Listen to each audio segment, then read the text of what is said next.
Algo muy breve, senador. Quisiera preguntarle sobre las declaraciones de ayer de Felipe Calderón en relación a que está violando la ley electoral y por qué se debería hacer algo. Al igual que tal vez, quizás también Ricardo Anaya podría violarla. Hay una diferencia muy clara entre el caso del señor Andrés Manuel López Obrador y del señor Ricardo Anaya.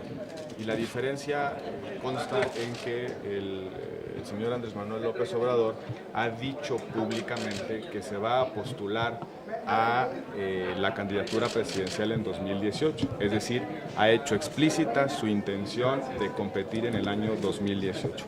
Ese hecho, conforme a nuestras reglas internas, implica la manifestación de la voluntad en el sentido de competir y, en consecuencia, actualiza el supuesto de actos anticipados de campaña. No es el caso de Ricardo Anaya.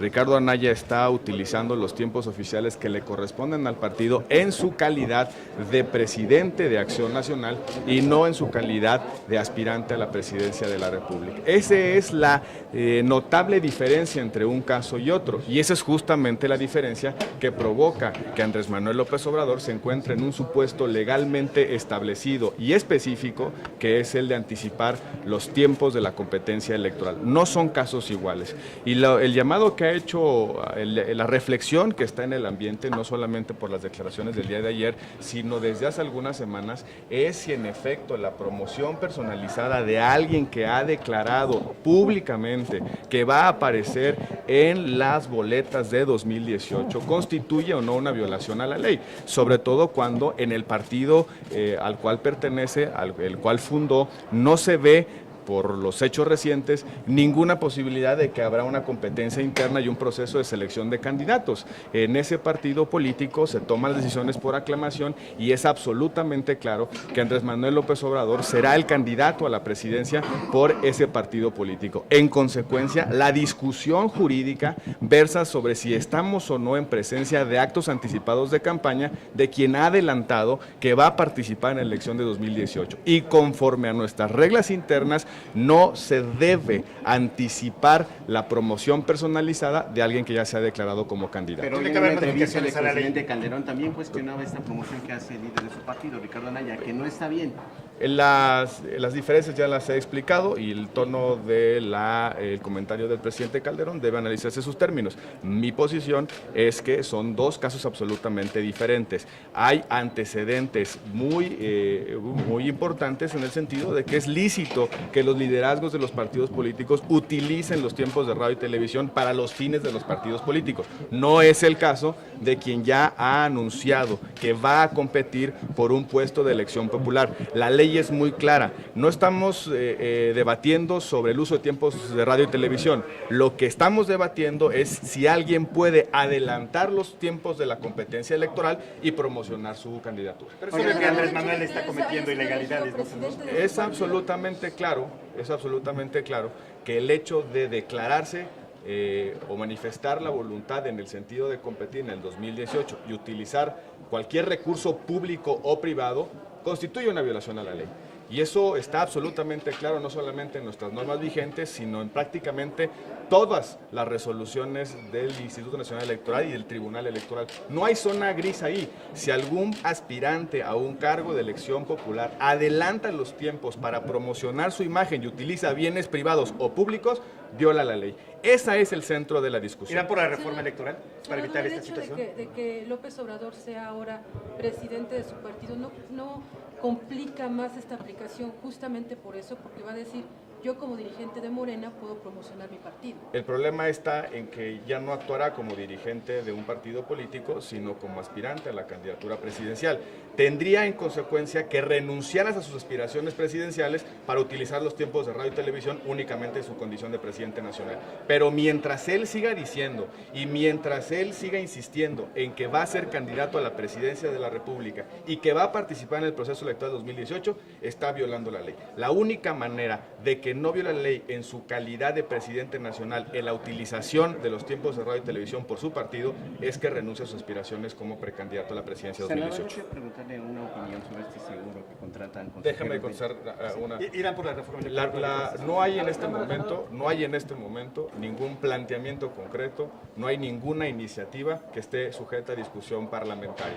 Los grupos parlamentarios han anticipado que plantearán algunas iniciativas y que esas iniciativas no se van a reducir única y exclusivamente al modelo de comunicación política y en particular a las limitaciones a la utilización de tiempos de radio y televisión para efectos de promoción personalizada. Parece ser, pues, que se está confeccionando entre los grupos parlamentarios, por lo menos de lo que se deriva de las posiciones específicas que han tenido, que la agenda de reforma electoral en su caso será un poco más compleja que únicamente el cambio de modelo de comunicación política. Por supuesto que tenemos que obligadamente analizar todas las posiciones que al respecto se presenten, pero sobre todo vamos a analizar y en su caso discutir y conducir una reforma electoral que tenga el consenso de los grupos parlamentarios. El presidente del Senado dará condiciones de viabilidad a que se presenten las iniciativas, pero sobre todo a que se discutan en el marco de nuestras normas internas. Yo le preguntaba al senador que este seguro que contratan consejeros del INE, un seguro de gastos médicos por más de 200 millones de pesos,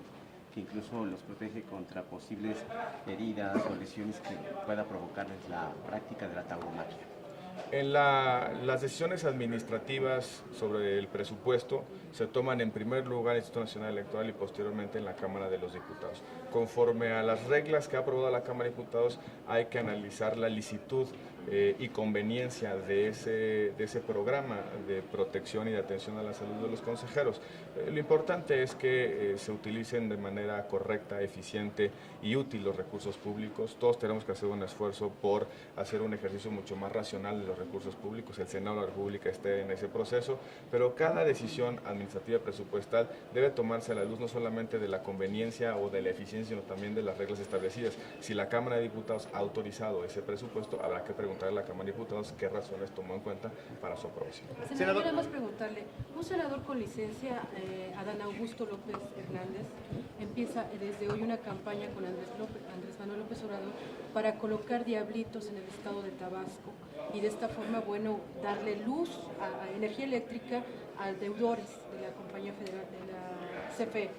Esto, ¿en qué delito, digamos, cae un senador con licencia al estar promoviendo la violación a la ley? Las autoridades competentes deben analizar ese caso en concreto, no solamente por sus implicaciones en el ámbito electoral, la utilización de un bien público para promover la imagen de un candidato y de un partido, sino también debe verificar si en efecto están utilizando de manera indebida los recursos públicos o se está evadiendo el cumplimiento de las obligaciones.